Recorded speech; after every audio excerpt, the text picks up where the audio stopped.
Reuters has reported that the city of Baltimore has reached a settlement with the family of Freddie Gray. Now, Freddie Gray is, of course, a black man who died from a spinal injury sustained in police custody during what they call a nickel ride in the back of one of their police vans. Now, the settlement with the family will be submitted to the Baltimore Board of Estimates for a vote tomorrow. Actually, today.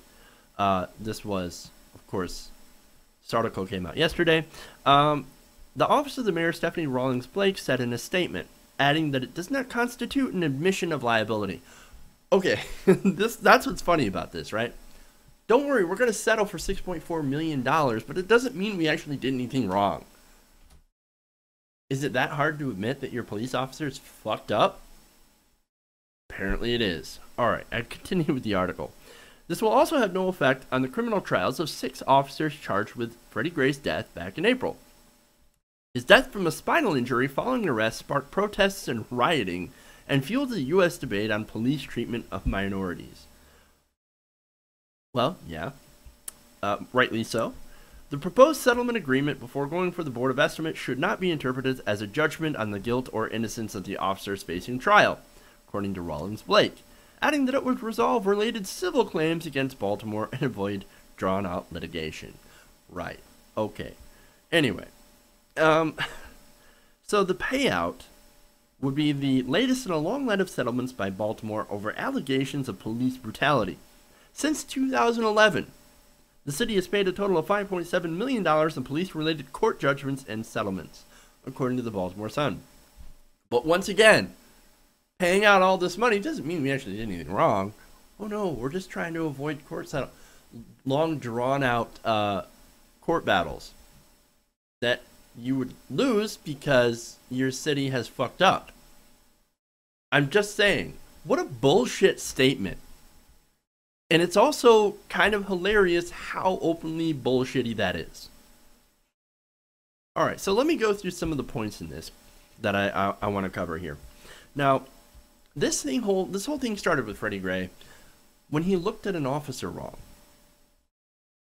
And then somehow that led to a foot chase, where he was tackled by what, like 3-4 officers? And then thrown in the back of the police van. Now, it's not like Freddie Gray's first foray with the police, right? No, people in Baltimore, in that community, are often targeted by police, whether or not they're doing serious crimes or not. Now, once arrested, he was given this fatal nickel ride. If you're not familiar with what a nickel ride is, they basically chain you up and they drive crazy. They swerve, they drive like madmen, essentially. And basically what that does is that it throws you around the back of the van. Basically, it's like kicking their ass without actually kicking their ass. Still the same effect. And oftentimes it can be fatal. Which in this case, it snapped his spine. It snapped his spine. Now, Baltimore cops have unfortunately targeted African American males, and even according to ex-cops. For example, I bring up, once again, Police Sergeant Michael A. Wood. Now, he tweeted about this corruption by saying that they target 16 to 24-year-old black males essentially because we arrest them more, perpetrating the circle of arresting them more, he told BuzzFeed. I used to go to other officers' posts to black neighborhoods just to make arrests so I could meet my stats. Now, that right there is what we call a quota. Now, of course, officers will swear up and down that they don't follow quotas. What do you mean quotas? We don't do quotas. What are you talking about? Yeah, they do quotas. They don't do it in your neighborhood, but they'll go to the nearest African American neighborhood to meet that quota. Easy arrests. Oh, and we arrest them more because we arrest them more. Circular reasoning. Bullshit circular reasoning. Now, if you lived in that neighborhood where they do target you, and this goes back to Freddie Gray running, wouldn't you run? Wouldn't you try to avoid eye contact with the cops? And if you accidentally make it, wouldn't you want to get the fuck out of there too? If they come into your neighborhood all the time arresting you? See, here's the thing that we don't understand here, right? I live in a white, safe neighborhood. So, most people in white, safe neighborhoods that are somewhat upscale. I'm not saying I live in a super upscale neighborhood or anything like that, but it's decent. It's nice. Here, a lot of people look at the police and say, they're just protecting our neighborhood. We don't have any problems with the police. I don't understand. They're always friendly. They're always nice to me. Well, that's because they're not continuously coming into your neighborhood for the express purpose of harassing you to make sure that they can meet an arrest quota. See, that's the difference. That's why a lot of people don't understand why police why a lot of people are protesting police. They don't get it. They haven't seen that. They're not in that. They're not in that neighborhood to experience what a lot of these African Americans do. And that's where you get a lot of this, basically, misinformation, misunderstanding. Now, as for the settlement, it is good to see some sort of justice, right? However, I can't help think that the city wouldn't have to keep paying this money out, taxpayer money, by the way, if cops actually did their jobs right. Now, I'm not saying they're all doing their jobs wrong. Some police do their jobs pretty well, but some don't. Some go into African American neighborhoods, arrest people, and then shit in their house. Yeah, that's happened. As sort of a ha-ha fuck you to the neighborhood. They'll literally take a shit in your bed.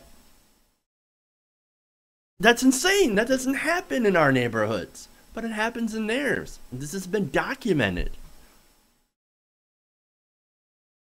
If they did their jobs right, they wouldn't have this. They wouldn't have to pay out so much money from the city, from the taxpayers. And look, if they didn't have this culture of corruption, this harassment culture, they are the enemy. If they didn't have that mentality, a lot of this stuff wouldn't happen. They have a culture of corruption and harassment towards people that have no power. Now, Sergeant Wood said it the best. If I started locking up all those white people, things would get ugly. They knew that judges and court officials lived in that neighborhood. If I locked up the judge's 18-year-old son for drugs or whatever, things could get really bad for me. This is why they go after those other neighborhoods, because they have no power. They have no power. And that's why I always go to the culture of corruption. There's a corruption inside the police departments. To all the people wondering why things like Ferguson happen, or why Black Lives Matter is a thing, this is why. This is why. Not to say that other lives don't matter, but to point out how in our justice system, Black lives don't seem to matter as much to police and to judges, and to try to change that system into something better. That is why Black Lives Matter exists. That is why we need Black Lives Matter. That's why we need to acknowledge that they matter. It's not saying that others don't. It's the saying, just imagine that whenever you see Black Lives Matter, put the word "to" after it. Black Lives Matter too. That's essentially what they're saying. That's why it's a message that resonates. Black Lives Matter too. And it's about time that our justice system starts to see that as well. And that everybody else who doesn't get it, maybe you should start seeing that and adding that word "to" at the end. And then maybe then you'll see what the whole fuss is about.